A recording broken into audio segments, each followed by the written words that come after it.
She's an award-winning writer, a hunting guide, archery and rifle instructor, keynote speaker, and all-around outdoors woman who encourages you to get outside, hunt, fish, shoot, and savor all that life has to offer. And now, here's your host, Mia Anstine.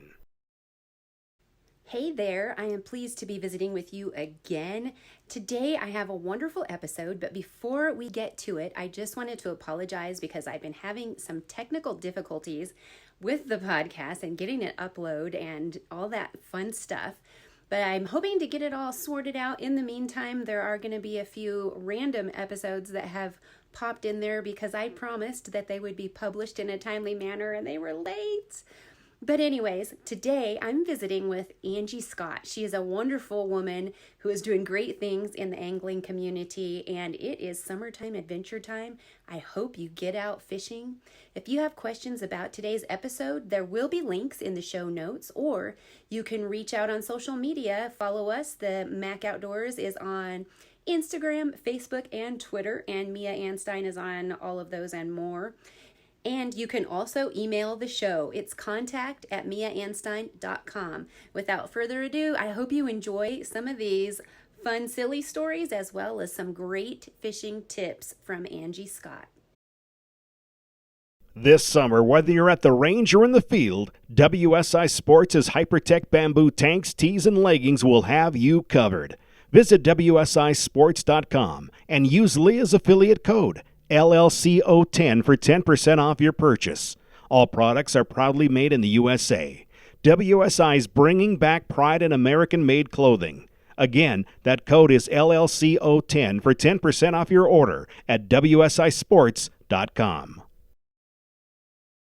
Thank you for coming on the Mac Outdoors podcast. For the listeners, today I have a special guest. I have Angie Scott, and I keep seeing her showing up in my weekly feed spot updates. And I'm not sure how, but I have some notification for women specific content, and you have been in the top 10 with cool. other podcasts that are women specific. So it's pretty cool. I was excited when I saw mine, and I don't know how many women they have out there, but it's nice Right. to see other women doing cool things. And so I saw one of your episodes a couple weeks ago that talked about the outdoors and inspiration. And that's kind of what I do. That's what my podcast is. So I was like, I have to have you on the show to see what you're doing and to share you with my listeners.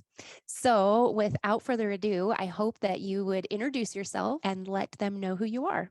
Yeah. So my name is Angie Scott. I host the Woman Angler and Adventurer podcast, and I've been doing that since 2018. So just today, episode 288 dropped. So try to put out episodes every week, but the whole focus of the show, kind of similar to what you're doing, is to give a platform for women to share their stories who are doing amazing things in the outdoors, with the purpose of hopefully inspiring other women, because as we know, what we do is still very male dominated. And so my focus is just to provide that platform for ladies to share their stories so that other ladies can hear, hey, she's doing it, I can do it too, and be inspired to get involved. So that's the primary purpose of the show. Focus is heavily on fishing. I personally don't do a lot of hunting and that type of thing, although I do like to branch out and feature ladies that do from time to time. But just because my primary passion is fishing, a lot of the episodes tend to be very fishing focused. So a little bit different, but very similar, I think. Yeah, I mean, we have a little bit of overlap, and I share a little bit of fishing and a lot more hunting and shooting. And Uh-huh. so that's why, like I said, when I saw you, I was like, I definitely have to have you on because you're covering a portion that it's the season where I do have some other fishing episodes that are coming up, but you are kind of year round. And I was really excited just to see how you're able to focus so much onto women specific. And Yeah. when you're doing that, are you pretty much just looking at individuals or are you looking at fishing as a whole? So probably, I guess I would say individuals. with social media now, there's a lot of ladies out there, thankfully, that are getting into fishing, and you kind of come across each other on social media and different groups and things like that. So I always look at trying to focus on different areas in fishing too, because I fish bass tournaments, and I do not fly fish, but I've featured a lot of ladies that do fly fish. I've got friends that do it, so we have those connections. I also like to look at different parts of the country, because fishing can be very different based on where you're located. So the West Coast tends to get a little bit ignored. I haven't featured a lot of ladies on the West Coast. So that's something, if you have suggestions, I would like to feature some more ladies out that way. I spend half the year in Florida, so I tend to get connected with a lot of female captains in Florida, saltwater anglers and things like that. While I'm down there, I can do a lot of in-person interviews, which is always fun.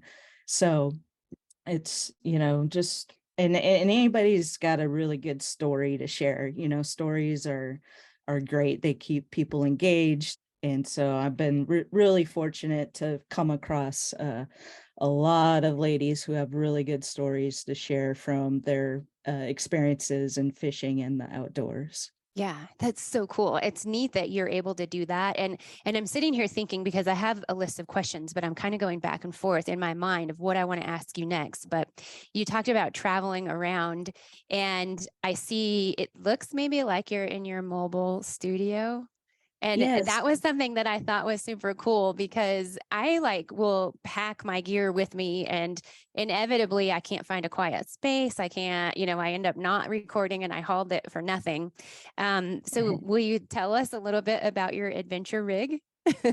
Yeah, so we got this idea actually from a guest that I had on the podcast, wife of a professional bass angler, Carl and Kayla Jacomson.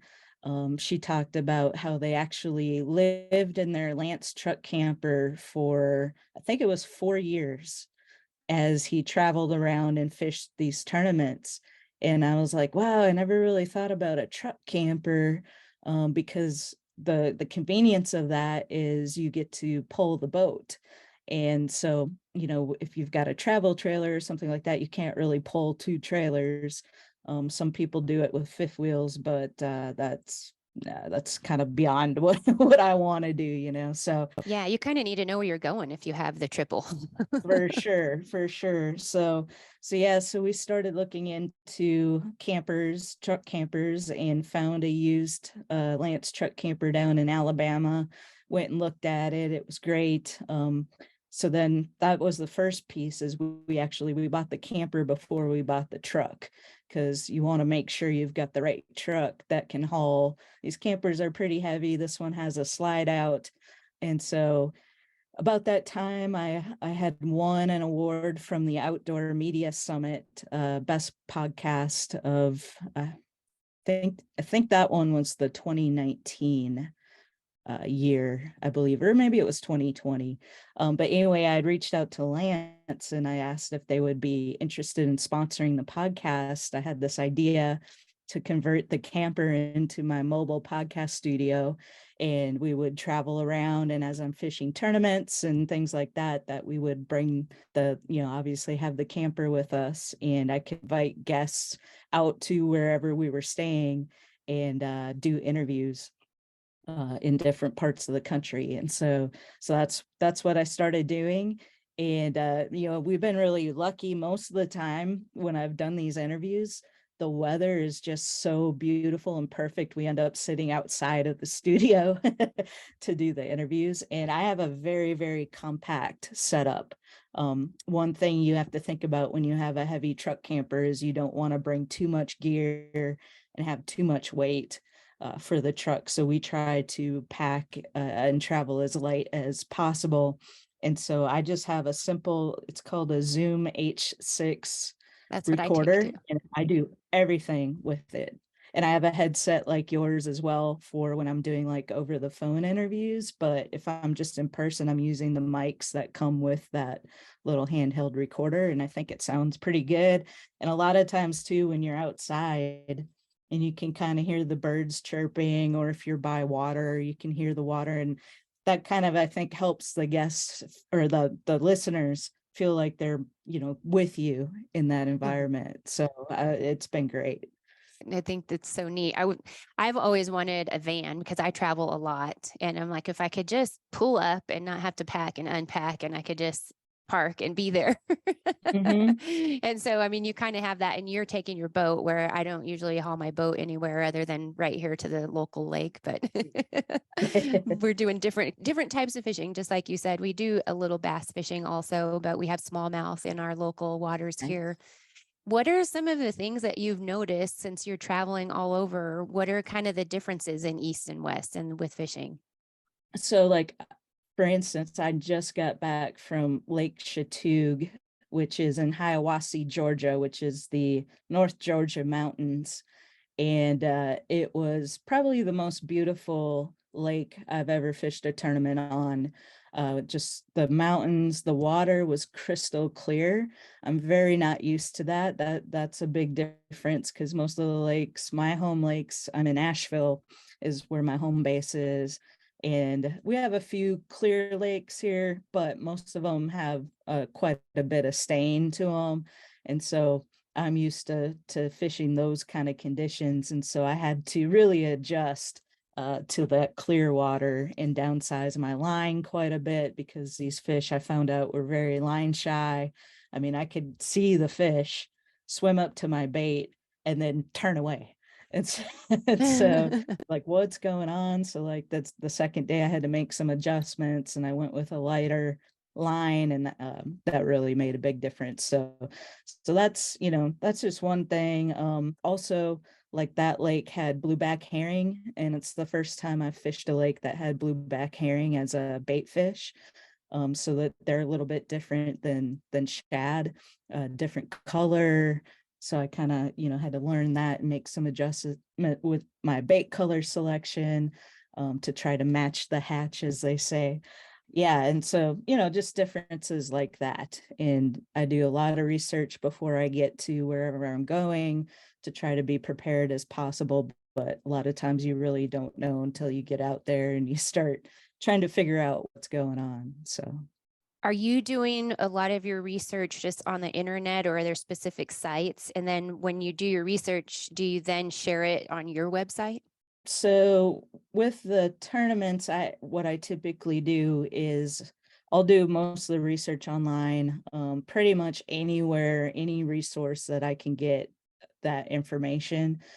I'll look at if it's like a reservoir that the water level raises and lowers. I'll find out what the current water level is. There's a website, I think it's called Lake Master or Lake Monster, something like that. That usually has good data on the water temperature, current water temperatures, and what the trend has been. So that kind of helps me decide, what stage these fish should be in. And then I'm digging everywhere and anywhere I can find it. I'll look up what the forage is in that lake, what other species of fish are in the lake. And then I've got a bunch of apps. There's a lot of apps out there now. I can list off a few, but one of them is Bass Forecast.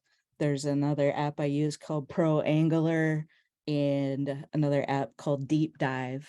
And I'll kind of go in and put the conditions in that whatever it's asking for, the input, and it will spit out like suggestions of areas to target. Not specifically for that lake. It will tell you, points or docks or whatever. And then I'll go to Google Earth and Navionics, and I'll start trying to find those places on the maps and make some waypoints. So when I get there and I can, practice fish, I kind of know where I'm going and where I can start targeting to try to figure out where the fish are. So it's quite a lot that goes into it. I kind of take everything I get from those apps that I mentioned with a grain of salt. One thing, they may suggest a certain type of technique or bait, and that might not be something that's one of my strengths, so a lot of things when it comes to fishing. The biggest thing is confidence, and so I really try to stick with what I'm confident with, because I'm going to fish better. I'm going to, feel better about what I'm doing. And so yeah, I'm kind of using those as just a guide and not like the Bible. So, and then as far as sharing on my website, I don't really do that because obviously I'm competing against other anglers. So, but what I do, like today's episode that I just released, it was a recap of my experience on the lake, and I'll go into some of the things I just talked about, like discovering that I had to go lighter on my line, what baits kind of worked and that sort of thing. So. Very interesting. Since I don't do a lot of bass fishing, all of that is intriguing to me. I do a lot of fly fishing, and a lot of what you're saying has the overlap. So Mhm. it's very intriguing to me. When you're out there fishing, it's something that I don't really understand why, because you have the quote on your site or on your podcast. I was trying to think of where I had heard it, but fish don't care if you're a male or female. And I Mhm. always say that about deer and elk. I'm like, the deer and elk don't care if you're a man or a woman. So, like it doesn't matter. But what kind of like obstacles, or what do you see as far as, male dominated? What do you deal with as a woman when you're out there at a tournament? Well, luckily, I personally haven't really faced a whole lot of adversity when it comes to that. Obviously, through my podcast, I've heard a lot of stories of women that have. The biggest thing that I've seen is some of these lakes that we fish, they're pretty, they're in the deep south. And I don't want to like stereotype, but you'll be out there and, some of these local guys. We had one experience on, can't remember exactly what lake it was. It might have been somewhere in Missouri or Louisiana. Might have been Louisiana. Anyway, a couple of our ladies were out there practice fishing, and there were these two old guys that looked like they were from Duck Dynasty or something. And they're sitting there in their boat, and they're just staring at our two lady anglers. And the one guy turns to the other and he said something like, "Look, Earl, them's women." You just couldn't believe what he was seeing, that there was two women in a boat fishing. And so it's just kind of stuff like that. I personally haven't really experienced anything. I've definitely gotten some looks before. One time I was practice fishing a tournament by myself, and I was casting toward the bank, and these two guys in this john boat came by right in between me and the bank and stared at me the whole time when they went by. And that was kind of weird. And I didn't react because, they could be packing heat and whatnot. And I didn't Right. want to get into any kind of altercation, so I just let them go. But other than that, I've been pretty fortunate. So Yeah. Did you feel like they were trying to intimidate you, or was they just checking you out, or they're just trying to mess up the water? I feel like because that they went in between me and the bank and not around me, and then that guy just staring at me the entire time, I felt like they were trying to provoke me, but I don't know for sure. Yeah. And that's something that you talking about that kind of just makes me think of some of the fights I've seen with fishermen on the water, and, you're coming too close and blah, blah, blah. I wonder if it's likely they would have done that even if it was a man on the boat and they just didn't have Could good have etiquette, been.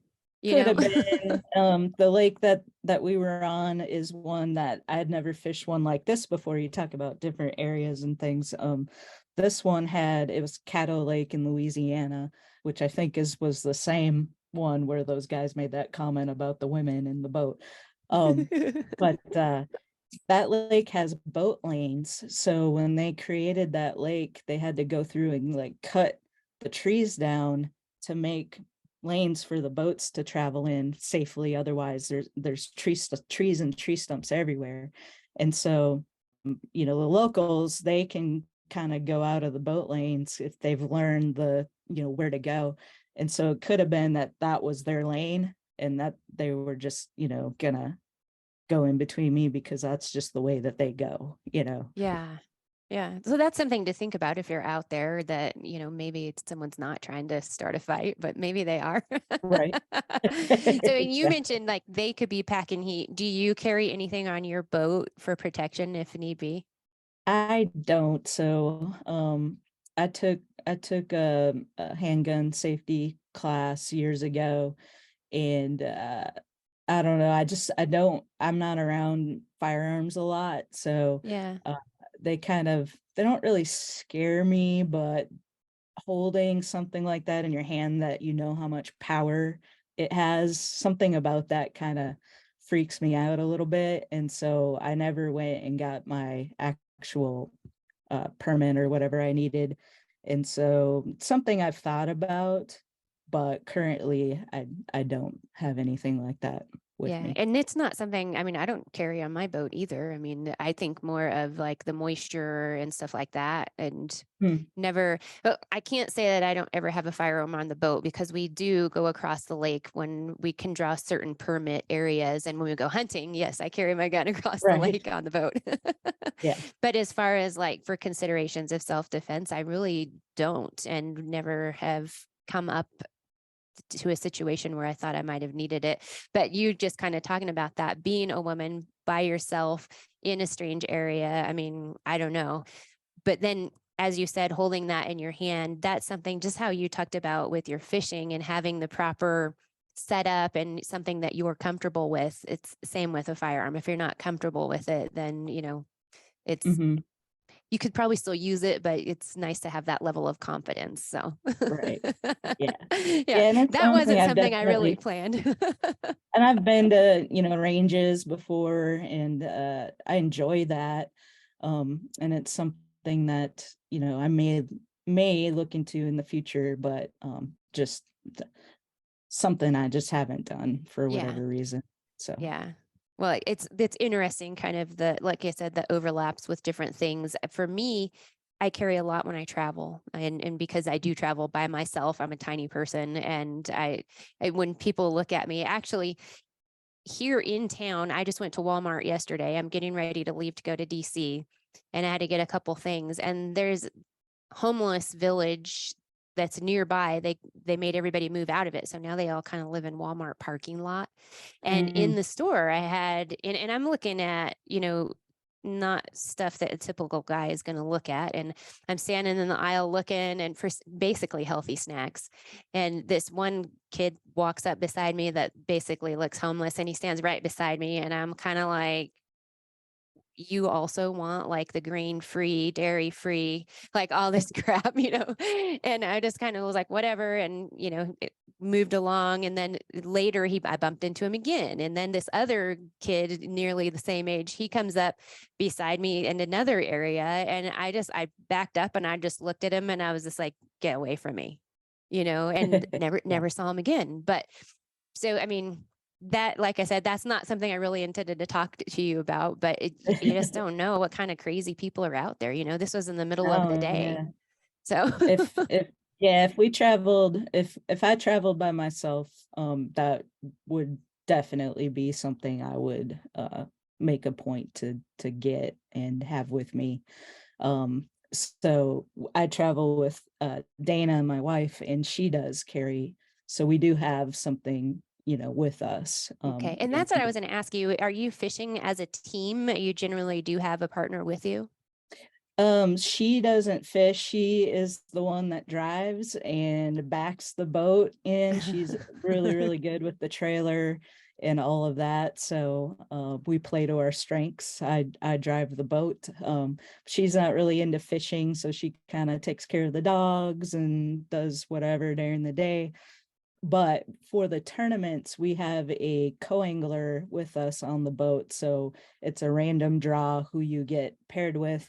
you're not fishing together as a team, but you're not fishing against each other either. So the boaters or the pros fish against the pros, and the co's fish against the co's. And so it's kind of cool. I like the format.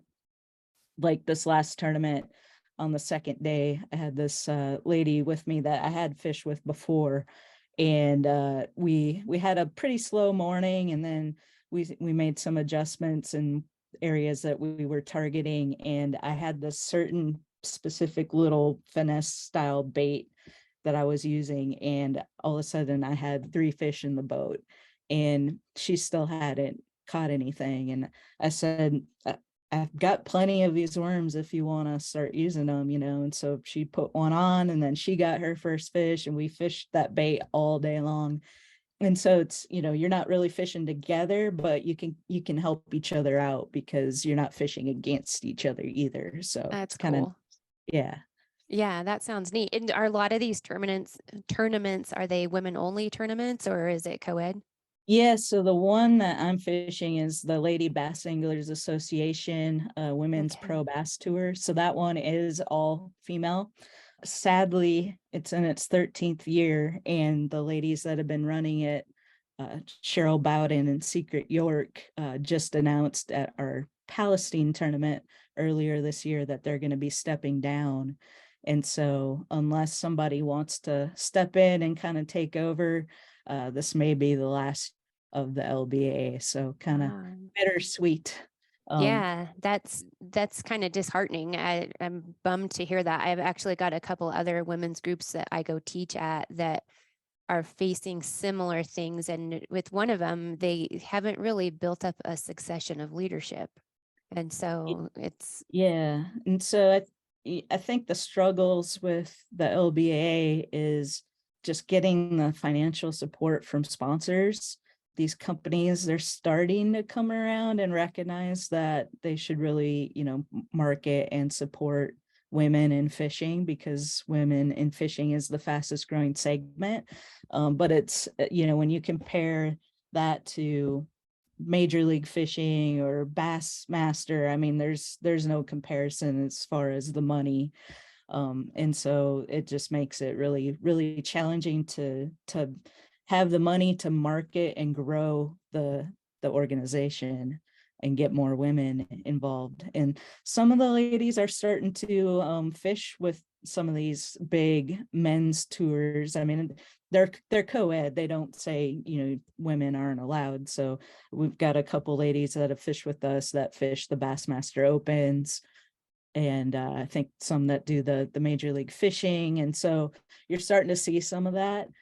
I personally, I love the camaraderie of just having an all women's group. It's just more comfortable. I feel like there's a little less pressure. But that being said, I will have to make a decision on what I want to do next season if the LBA does go away. So I'm starting to kind of think, do I want to try some of these, bigger tours that are mostly men, or, maybe just do some local tournaments, which I have done. That's how I got started. There's a team, Nashville Bassmasters here. I was the only woman in the group. And that is a team where your boater and the co are fishing together as a team. And that was a really great way to learn, because I was a co-angler. I didn't start off that as a boater. And they're the pros or the boaters are teaching me, because they want me to catch fish too, so that we can do well and cash a check, hopefully. So that was a really great learning experience. All the guys were completely awesome. I don't know if any conversations were had behind my back, but to my face, everybody was really great. So I never had any issues. There were a couple of guys I didn't know that I would get paired with, and I'd be kind of like nervous. Oh, I don't know how they're going to be. Are they going to be cool? Are they not? And everyone, thankfully, that I'd fished with has been totally awesome. So that's cool. If you are kind of newer and you get paired up with somebody, do you have any tips of like, is there an etiquette or behavior and stuff like that that you should follow? Yeah, definitely. If you're a co-angler, you do want to be mindful of some etiquette. Definitely, you're going to be giving your boater some money to help compensate for the gas costs. So that's just one thing to think about. Don't bring a lot of gear with you. Try to just bring what you need so you're not taking up all this space in the boat. If it's a tournament where you're allowed to net fish, have a conversation with your boater on how they want you to. Do they want you to help with netting? Do they just want to do it themselves? Kind of find out what their preferences are there. Be prepared gear, clothing wise, if it's going to be really cold and rainy, make sure you've got the right clothing with you so that you're not becoming a burden to your boater. Like if you're like, I gotta go back in or whatever, because you're freezing and your fingers are about to fall off. Just make sure you're prepared in that regard. Yeah, and just be respectful. If you get hung up, maybe, I don't know, you might want to mention it to them. They may go back and try to get you unhung, but just try not to get hung so much. We have one lady, and then she jokes about this. She's a sweetheart. Her name, they call her Pinky. Her name's Charlotte Frazier, but her nickname is the Decorator, because she's constantly getting lures hung up in trees and cables and whatever else. Yeah, that'd be me. And not always, but usually like when we float the river, we'll fly fish on the river and we have a raft. And the first time out, inevitably, like I lose my first 10 bugs like right away. Like, and my husband always laughs. He's like, the trees do not need decorations. Yeah. So I empathize with her. Do you have any gear? I've seen a lot of stuff come along over the years for women, but do you have any like cool things that you think you've seen, like innovations for women?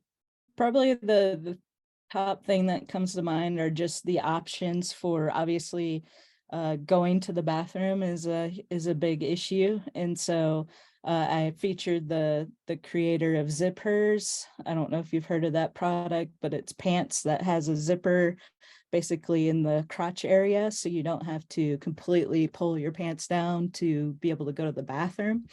And then of course there's lots of companies now that make different like funnels and things like that for ladies if you have to go to the bathroom when you're out on the boat. I mean, when you're fishing a tournament that's 8 hours or 9 hours, that's a long time to have to hold it. So it's cool to see those innovations coming out to make it I'm easier. impressed that you brought that up, because as many times as I've asked women for hunting, for shooting, for hiking, whatever, it's always a question that it's like, okay, what are you going to do? And I was thinking that when I asked, I guess you're going to talk about how to go to the bathroom on the boat, because because I mean, I know how I do, but it's something that's so important. And as you said, to not have to completely disrobe to use the restroom is, I think that's so cool. Yeah.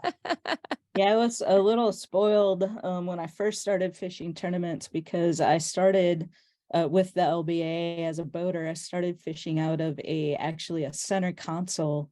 It was a Key West Bay Reef boat. And so it had a door under the steering wheel that went down into the hull of the boat, and I would keep a bucket down there with a toilet seat on it.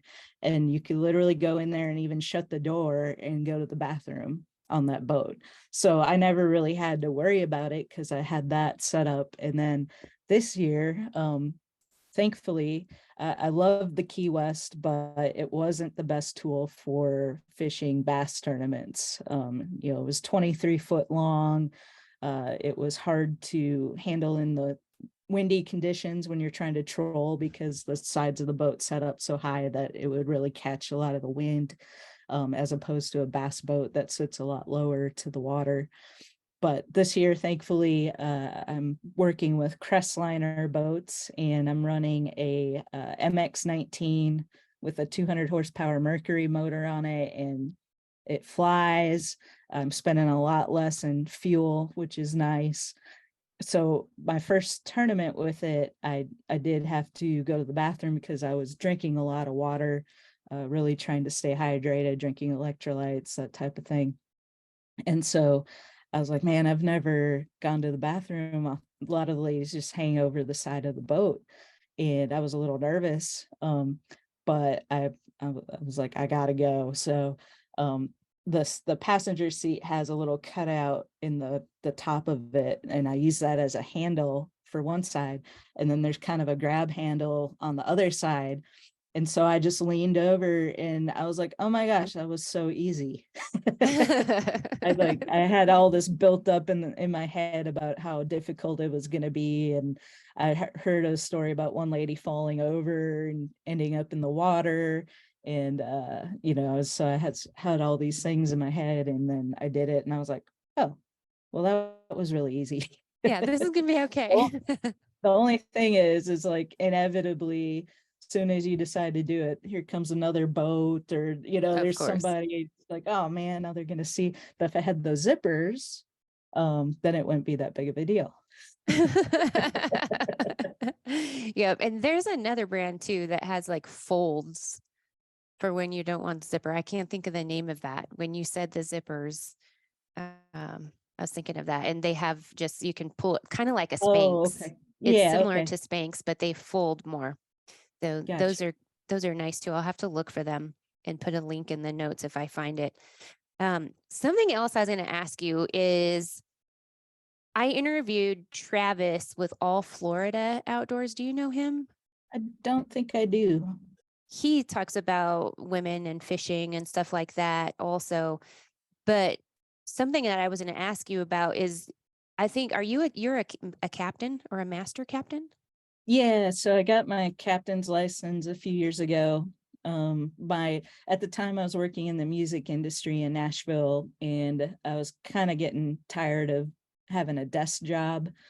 I love the music industry and getting to go to concerts and meet people and stuff like that, but being at a desk for 9 hours a day was starting to wear on me, especially being such an outdoors person.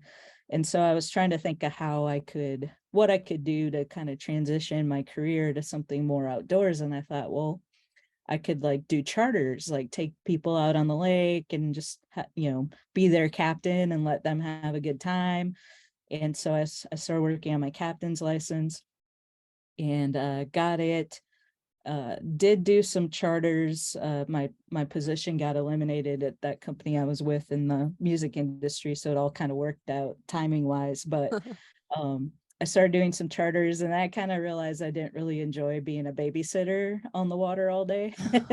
Nashville is like the capital for bachelorette parties and stuff like that, and so that was a lot of who was booking me to take. I had a big old pontoon at the time, and yeah, I would just count the time down. How much longer do we have to be out here, Yeah. being a party cove with loud music and people just getting totally trashed, and I'm nervous that somebody's gonna like drown, you know what I mean? So I was like, yeah, I don't know, this is for me. So I got to spend some time down in Florida when I did this redfish roadie road trip with Jen Ripple and Heather Hodson, who are fly anglers.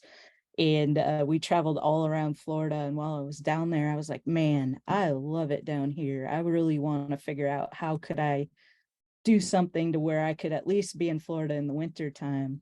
And so I talked to this lady we had met in Homosassa, and they do eco tours where they'll take a group of people out and see the manatees and, just learn about the ecosystem. And I was like, that I could do because you're not babysitting people, you actually have a purpose of what you're doing going out there. And she said you probably want to upgrade to your master captain's license, because a lot of these eco tours, it's pontoon boats of like 20 people, and what I had only allowed 6. And so that's why I upgraded to my master captain's license. But as it turns out, I ended up meeting Freedom Boat Club, started doing their member trainings, and that kind of transitioned into a position where I can work remotely down in Florida in the winter, and I don't really have to be in Nashville. So I ended up not really doing anything with my master captain's license, but it's good to have the experience and the knowledge anyways. The transition and the evolution and Yeah. the experiences that you've had sounds like some good, some I wouldn't say bad probably, but more challenging and tiring. Yeah. Yeah, it's always a challenge, and it's definitely a challenge trying to balance. My position with Freedom Boat Club is full-time, and so I'm doing that, but I'm also putting out weekly podcast episodes, and then I'm also traveling and doing these tournaments, and so it's a lot to juggle for Yeah. sure. Sometimes I think maybe I need to cut something out, but gosh, I love it all so much. I don't know how. Yeah. That's the challenging part. Learning to say no is good, but how do you decide what to say no to? That's the Right. challenge. Yeah, I mean, the I was podcast gonna, has, yeah. And I was just going to say, the podcast has given me so many opportunities that I would have never had. And people that I've met that I feel like I can travel anywhere in the country now and have somebody I know that would be more than happy to put me up and or let me park the rig at their place and take me out and show me, what their local fishery is like. It's just amazing. I get to go to ICAST, which is the big annual fishing show down in Orlando, and just the people I've met there. It's just I wouldn't want to not have those experiences anymore. right. That's where it all comes together, I feel like. And it's funny that you mentioned Jen Ripple, because when you asked about different people, she was the first person that came to mind of people in the industry. And especially coming Awesome. from a fly fishing side, she's She's one of doing a my lot. she's one of my good friends because she lives here in Tennessee as well. And so we've got to spend a lot of time together, and she's just an amazing person. Just got inducted into the Hall of Fame. Yeah, I was going to say that. Yeah. And actually we have a 6-month-old puppy, Golden Doodle. Lakeland is her name. And she was one of Jen's dog's puppies. So That's now we cool. have that connection too. Yeah. Such a small world. It is. Yeah. Sounds like you probably even know her better than I do. Yeah. I don't know. Maybe. Before I let you go, is there any website outlets or the podcast or anything that you want to give shout outs to or promos? Yeah, definitely. So the podcast is you can find it at thewomanangler.com is the website. So really easy to get to, or any major podcast platforms. Just search for The Woman Angler and it should come up. The full name is The Woman Angler and Adventure, and social medias at The Woman Angler. So definitely would love people to check it out if you hadn't heard about it, and give us a follow. And then just a quick shout out, if you don't mind, just a quick shout out to some of my sponsors, because they really are what allows me to do what I do. Absolutely. So Freedom Boat Club is a sponsor of mine, not just my employer, but they also sponsor my tournament fishing, which is awesome. All St. Croix rods is what I use. I absolutely love St. Croix rods. They're super sensitive, which is really important at some of these fisheries that we go to with the finicky fish that might not bite very hard.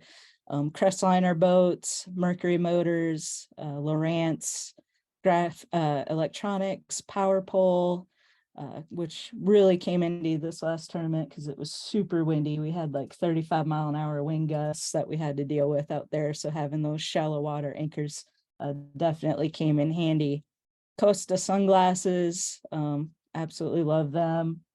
And then Stealth rod holders, Al's Goldfish Lure Company, which is woman owned, and iBass 360. They do a lot to help support my podcast and my fishing. So Very cool. Well, I'm glad that you gave all of them a shout out because I think it's important to recognize the companies that do support women and that help empower you to teach others and share the outdoors with them.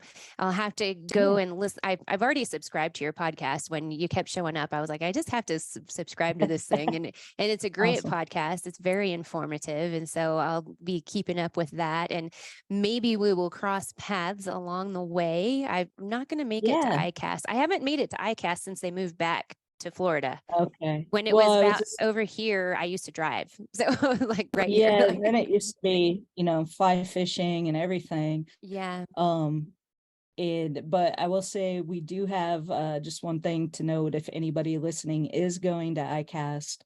We've been doing this a couple years now where we do a offsite, just a women's mingle network kind of thing. And last year we kind of upped our game a little bit and got a lot of great feedback. So Wednesday night of ICAST at Maggiano's Little Italy, you do have to register because we are limited on how many, the capacity. We upped it from 80 to 100 this year. And Cool. so there's an Eventbrite link. If you go to my social media account, you'll see the link there and you can register. It's free. But we just want to, make sure we stay in that 100 lady capacity. St. Croix Rods is sponsoring, Costa Sunglasses is sponsoring, and Native Kayak. And I think one other that I'm forgetting, unfortunately, but you'll see it when you go. So shout out to those companies as well for supporting that, because I think it's important for women to have those opportunities to just kind of catch up and network. So Absolutely. Well, thank you again for taking the time to visit with me. Sometimes I don't know if other podcasters want to come on another podcast, but I was like, I need to visit with her. So yeah, thanks for super having me cool. on. I really enjoyed chatting with you. It was fun. Hey, this is Lloyd Bailey, the Armed Lutheran, host of the Armed Lutheran Radio podcast, reminding you that the podcast you're listening to is a proud member of the Self-Defense Radio Network. Check out all the great content at selfdefenseradio.net.